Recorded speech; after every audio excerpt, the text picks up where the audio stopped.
Now, outside of the Bible, every single book out there about Solomon is dealing with Solomon and his demons and how to control demons. Now, to me, there seems to be a huge juxtaposition between the Old Testament Torah of the Bible saying that Solomon is the most revered king to have ever lived, and he built the holiest temple ever to the one true God, when all the other books on the matter are concerned with exactly how Solomon was able to control demons so that someone else can acquire all of that wealth and power. And I'm not sure how far down that rabbit hole I'm willing to take you guys, because some things you need to just learn on your own. But it's definitely a question worth asking. You might also be asking why in the Vatican there's an attendance hall that is pretty clearly an homage to a snake all the way down to the fangs. I mean, you think this was an accident? And behind the Popa is this statue that is something straight out of a bad dream. While every other church in the world uses either Jesus on the cross or just the sign of the cross, here we have someone, I'm sure you're supposed to think that this is Jesus, I'm not so sure that it is, looks like they're escaping from a pit. To me, nothing about this says, rejoice, your salvation is here.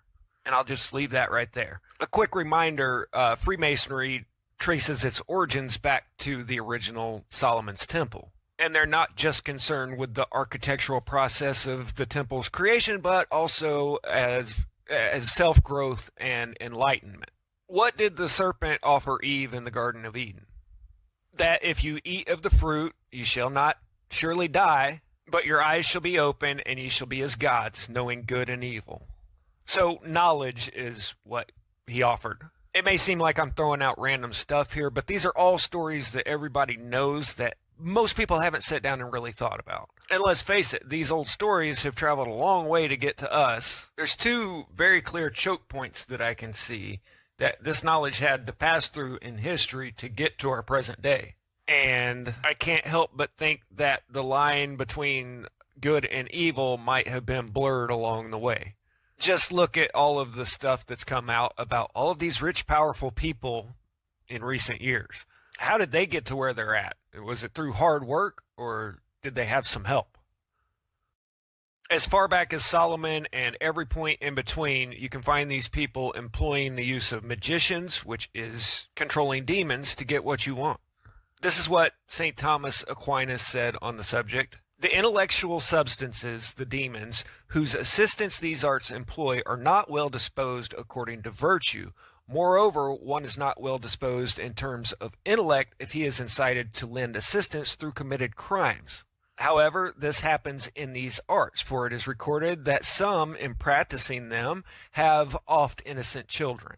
Therefore, these arts do not employ the assistance of an intellect well disposed to virtue. So here he's just saying that these people do some bad things. He continues, now magicians call upon those whose assistance they employ as though they were their superiors, and as soon as they appear, they command them as inferiors. Let me put that in plain English. I've heard a lot of stories on this subject, and I'm not sure which way is correct, and it's something I have no desire to delve deeply into. I'm a firm believer in see no, hear no, speak no evil. I don't watch horror movies. I'm not into these sickos' fantasies that work for production companies. But there are a few elements that seem universal to all of this. One is the magic circle and the seal within it. By some accounts, the demon is supposed to appear within this circle and is trapped inside of there. By other accounts, the practitioner is supposed to be inside of the circle for protection. And it's probably intentionally confusing whether you're supposed to use a pentagram or the six-sided star. Some accounts have Solomon's seal looking like this. And while we're here, I think it's just strange that the emblem of a nation is based off of a sign designed to capture demons. A marriage made in heaven but recognize the on earth. It's a marriage made in heaven but recognize the on earth. What this revolution is doing, big data, AI, and connectivity, is allowing small countries to be big countries. We can take it, and we are. It's giving us powers and prowess that we never had before. But the point I'm getting at here is the sign is implemented in order to keep the magician safe from whatever he summons. Raise no more demons than you can set down. Because you went through all of this trouble doesn't mean that one of these are going to appear to you. The Lesser Key of Solomon deals with 72 of the top-ranking demons. So this would be like you sending an email to the 72 of the top CEOs in the world and expecting them to get back to you. What do you have to offer them? You think they're going to stop what they're doing and come attend to your needs just for fun? Probably not, unless you have something to offer them that they really want, or unless you truly have some secret knowledge that gives you power over them. But this is what Thomas Aquinas is referring to when saying that you summon them as if they're a superior, and then once they get here, you treat them as an inferior to do your bidding. Aquinas also infers that the magician is not a very smart person who actually does this. I'm trying to keep this fairly short, so I'm not going into a full explanation of the jinn and demons, but it can be said that you are summoning an entity that has been around for thousands and thousands of years, even since before our modern world, and that these entities are much smarter than you are, and it's really easy to flip the tables to where instead of you controlling them, they're controlling you. Things that we're summoning into the world now are not demons, they're not evil. I really can't help but think about that when I'm reading the Testament of Solomon, because the second time that he summons Beelzebub, the prince of demons, he set him down on a raised seat of honor. See how he's now kind of showing respect to Beelzebub, Beelzebul? See, the first time they met, Beelzebul had said, "It is I who make manifest the apparition of each demon." And he promised to bring in bonds all of the unclean spirits, and then Solomon glorified the God of heaven and earth. Look, I'm just thinking thoughts and asking questions that I don't have answers to. But you got to admit that something is fishy when you're talking about Solomon as the most righteous, wisest king of all time.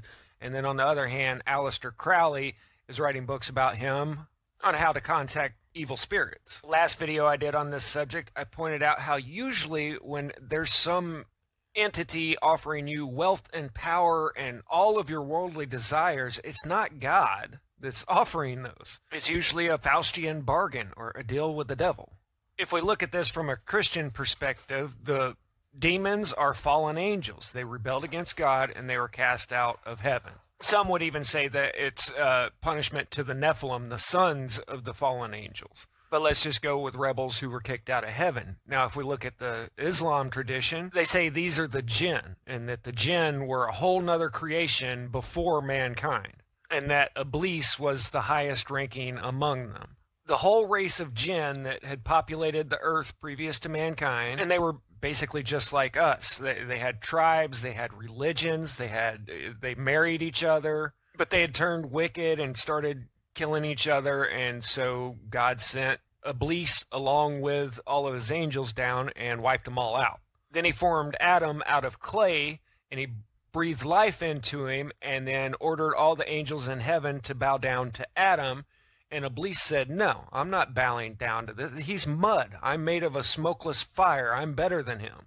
So Iblis became the Shaitan, the adversary, where we get our name Satan. So no matter how you look at this, they were rebellious to God and no longer followed his orders. But in the Testament of Solomon, Solomon had been praying to have control over the demons. And he says the archangel Michael brought him a little ring, and with it thou shalt lock up all the demons of the earth, male and female, and with their help shall build Jerusalem. So if all it took to lock up all the demons was this little ring, then why didn't God or one of the angels do it already? But Beelzebul tells Solomon that it is I who make manifest the apparition of each demon. And then he promised to bring in bonds all of the unclean spirits. So who has control over the rebels, the demons? I mean, with artificial intelligence, we are summoning the demon. You know those stories where there's the guy with the pentagram and the holy water? Didn't work out. God or Beelzebul? Well, let's jump to the end of the Testament of Solomon and see what the end result of all of this was. So this whole time, Solomon glorified God for giving him wisdom, giving him power over the demons, giving him all the riches of the world. And he took wives from every land who were numberless.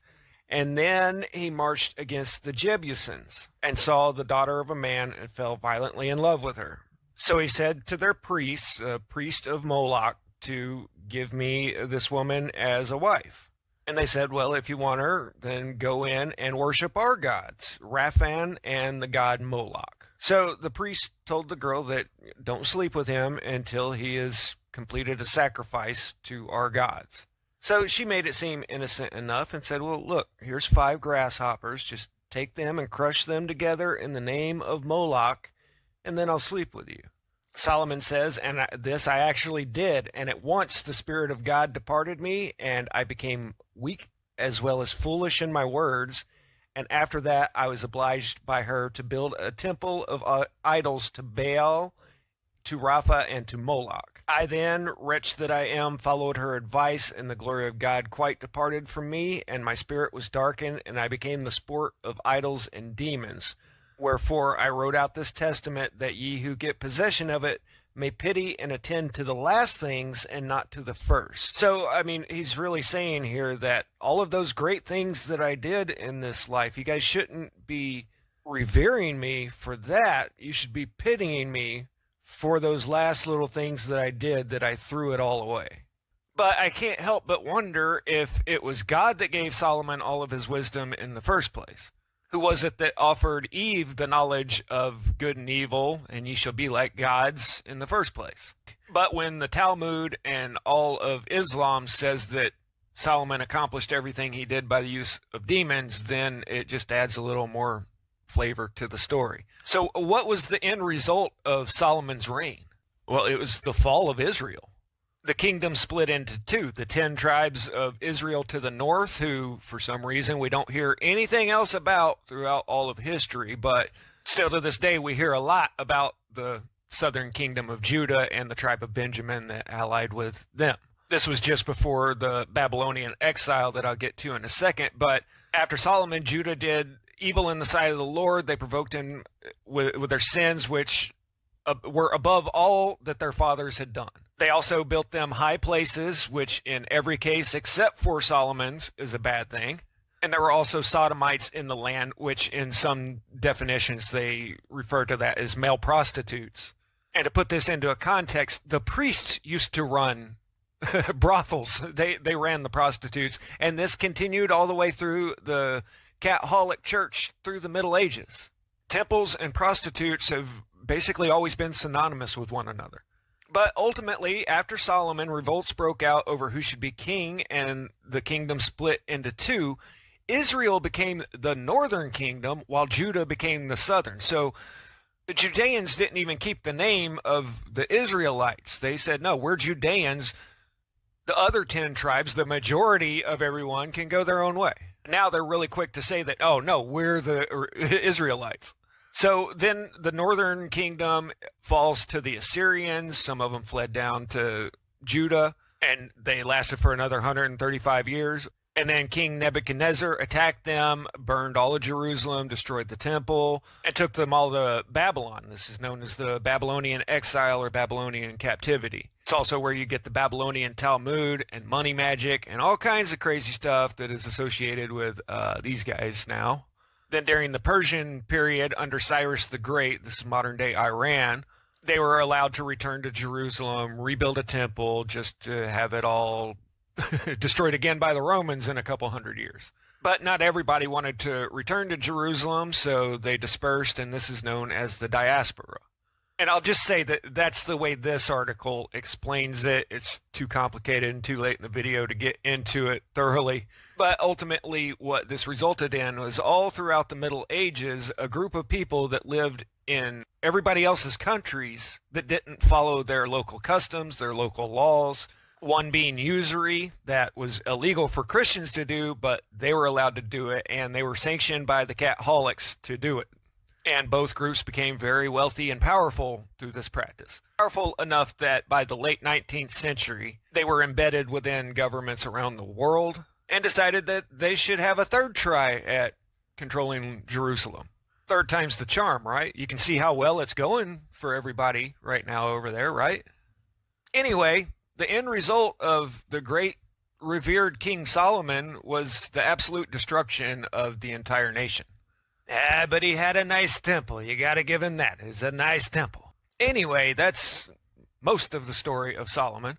And looking at all of this, I can't help but wonder, was he getting played by a demon the whole time?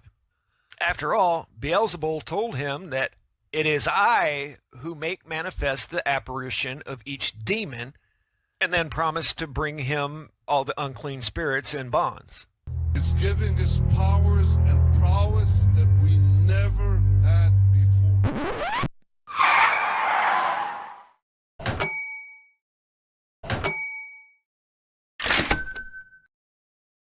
Finally, my brethren, be strong in the Lord, and in the power of his might. Put on the whole armor of God, that ye may be able to stand against the wiles of the devil. For we wrestle not against flesh and blood, but against principalities, against powers, against the rulers of the darkness of this world, against spiritual wickedness in high places. Wherefore take unto you the whole armor of God,